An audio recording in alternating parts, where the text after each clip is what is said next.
Alright, y'all, time for another shot time. If y'all been watching any of my videos, y'all know that I have a personal bane with bridges. So I've been using wood and stuff that I found around the house, or that I had taken stuff down. I just kept the boards for it and everything. Well, I'm tired of playing around. Matter of fact, if I was still in school, they wouldn't let me take PE because I don't play.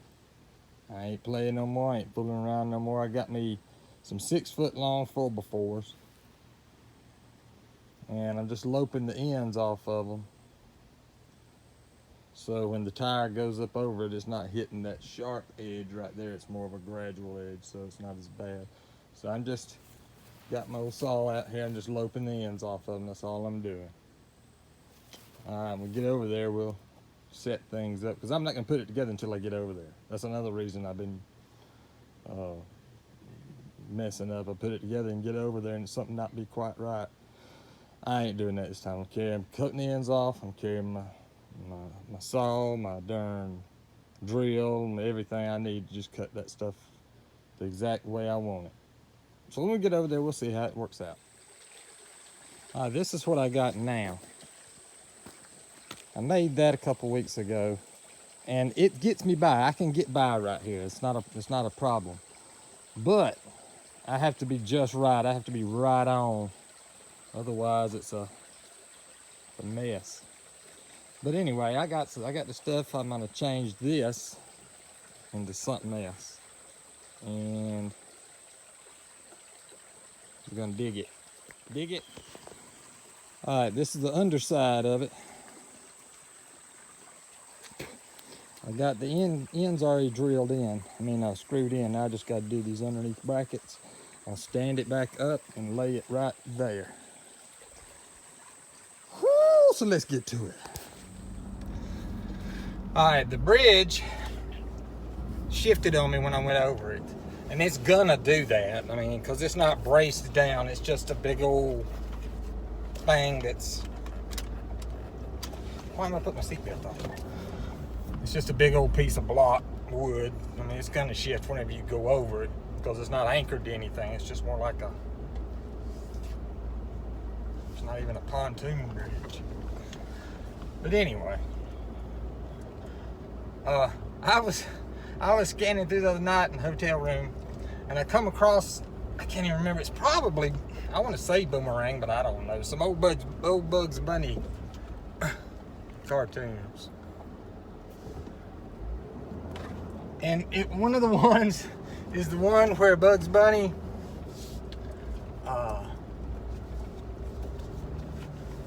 joins up with Christopher Columbus, get that sun out of everybody's eyes, to sail the new world. And one of the misnomers about the entire Christopher Columbus thing isn't that, despite Queen Isabella in the cartoon smacking him upside the head with a big old hammer, flattening his head out, he says, the world is round like my head. And then the king or whoever it is slams him on top of the head and says, the world is flat like your head.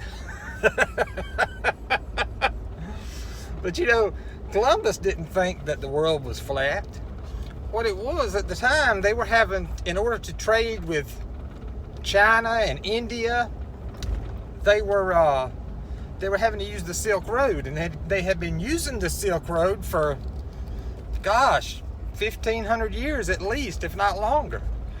And the Silk Road was fine as long as you got plenty of time to get goods there. But if you wanted to move a lot of goods, you had to do it by ship, and the only way you could do it by ship is crossing around Africa down there. What does it call it? The Cape of Good Hope? Is that what it is? I think that's what it is. But anyway, it's hard to beat a good cold soda pop now.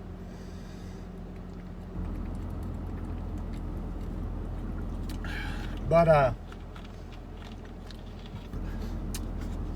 the only way you can get sail over there is sail around the bottom of Africa down there, and that was very treacherous And it was a long way. So Columbus knew the world wasn't flat. There's as many people today that thinks the world is flat as they thought the world was flat back then. I mean, they knew they could look on the moon and see the outline of the Earth, a circular outline of the Earth on the moon. You know, when it's not a full moon, obviously. And even back the Greek statues that has Atlas. He's holding the moon. I mean, he's holding the Earth on his shoulders. He's carrying the weight of the world on his shoulders, and it's round. So, you know, back then, I mean, even back then they knew the world was round. But what they thought that the Earth was a lot smaller than what it was. And not many people had sailed across the Atlantic because they didn't know what was out there. Well, Columbus says it's got to be a shorter route going this way, because there's no way the world can be as big as it is. And he thought it was probably, I think, around 2/3 of what it actually is now. So he takes off. He convinces. He goes all over the place trying to get support. He was Italian himself, and he finally gets to Spain. Was it Spain or Portugal? I think it's Spain. Anyway, Queen Isabella of Spain. If I'm wrong, put it down in a comment. But of course, so he gets the Nina, the Pinta, and the Santa Maria, and they all head out across the Atlantic. And of course, they wind up on what's now, I think it was Hispaniola back then, but I'm trying to think of what the island's called today. Is it Puerto Rico or Dominican Republic, Haiti? One of those islands. And he called it Hispaniola.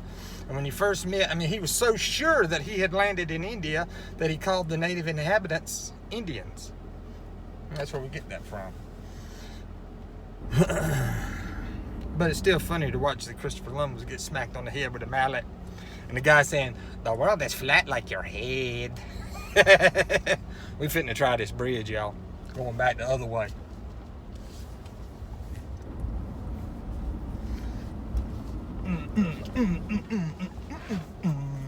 Let's see. Man, I just made a dang mess there too.